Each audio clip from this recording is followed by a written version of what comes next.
Today we're diving into the psychology of wealth. You know, we're always taught that getting rich is all about budgets, spreadsheets, and numbers. But what if I told you the biggest factor for success isn't in your bank account at all, but inside your own head? I mean, think about it for a second. We all know the basic rules, right? Spend less than you make, save for the future. It seems so simple. So why is it so incredibly hard for so many of us to actually do it? Well, that's the big question. And the answer, it turns out, has almost nothing to do with math and everything to do with our own psychology. You see, the answer lies in these invisible forces that are pulling the strings in our financial decisions, and most of the time, we don't even know they're there. We call this your hidden money script. So what exactly is a money script? Well, it's basically the unconscious story you tell yourself about money.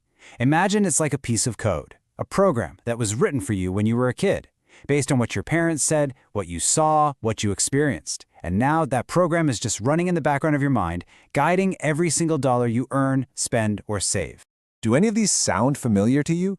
What's crazy is that a lot of us hold these beliefs at the same time, even when they completely contradict each other.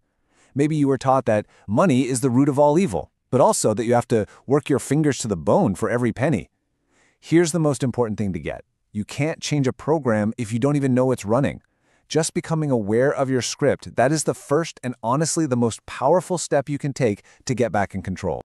Okay, so once you've spotted that old, dusty, unhelpful script, what's next?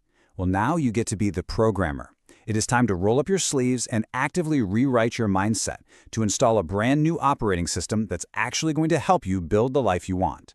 And really, this is the fundamental upgrade. On one side, you've got the scarcity mindset. This is the world of not enough. It's a constant fear of losing what you have. But on the other side, you have the abundance mindset. Here, money isn't the end goal, it's just a tool. It's a resource you can use to create opportunities. It's really the difference between seeing the world as a shrinking pie versus believing you can just go bake more pies. And this quote from Henry Ford, man, it just says it all, doesn't it? Our beliefs literally create our reality. If your internal script is whispering, "I'll never be wealthy," your brain will actually go out of its way to find evidence to prove that right. But the second you flip that switch, the moment you start believing it's possible, you start seeing opportunities that were there all along, but you were completely blind to them before. Speaking of beliefs, let's tackle a big one. The belief that buying stuff will make us happy. I want you to look at this number, 7. Just 7 days. What is that? Well, that is how long the happiness boost from buying a new thing typically lasts. 1 week. And then it's gone. This idea is so important for the next mindset shift we need to make. So, instead of chasing that quick, fading high from buying things, a true wealth mindset invests in experiences. Think about it. A new phone gets old fast, but the memory of a trip you took or learning a new skill, that becomes a part of who you are. The return on investment for experiences actually grows over time, every time you look back on it and smile. Okay, so we've done the internal work. We've identified our old script, or working on rewriting our mindset, but just thinking differently is only half the job, right? A new mindset is pretty much useless unless it actually leads to new actions.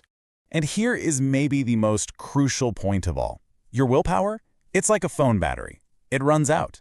You can't just rely on it to force yourself to make good financial choices every single day. The people who succeed with money don't have more willpower than you. Nope, they just have better systems. They design their lives so that saving and investing becomes the default setting, the easy, automatic choice. Which brings us to the really practical, nuts and bolts part of all this. How do we actually build those systems? Well, we do it by focusing on powerful habits that create wealth over time, habits that turn our good intentions into automatic behaviors. This right here is probably the single most powerful financial habit you can ever build. And it's so simple. First, you just decide on a goal. Let's say it's saving 15% of your paycheck.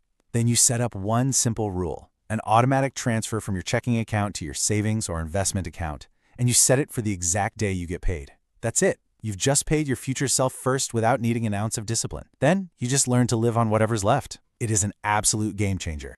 So as we start to wrap things up, I think it's really important to remember that everything we've talked about today, from finding your money script to automating your savings, it's not some finish line you cross and then you're done. It's a whole new way of operating.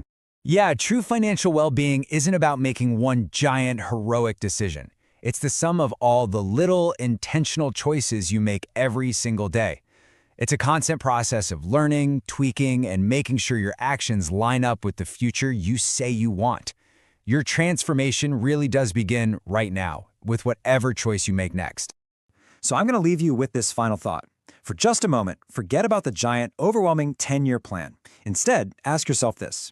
What is one small, totally manageable action you can take today to honor the person you want to become? Maybe it's just writing down one of your money scripts you just realized you have. Or maybe it's taking 5 minutes to set up that one automatic transfer. Whatever it is, no matter how small it seems, start there. Because that's where real transformation always begins.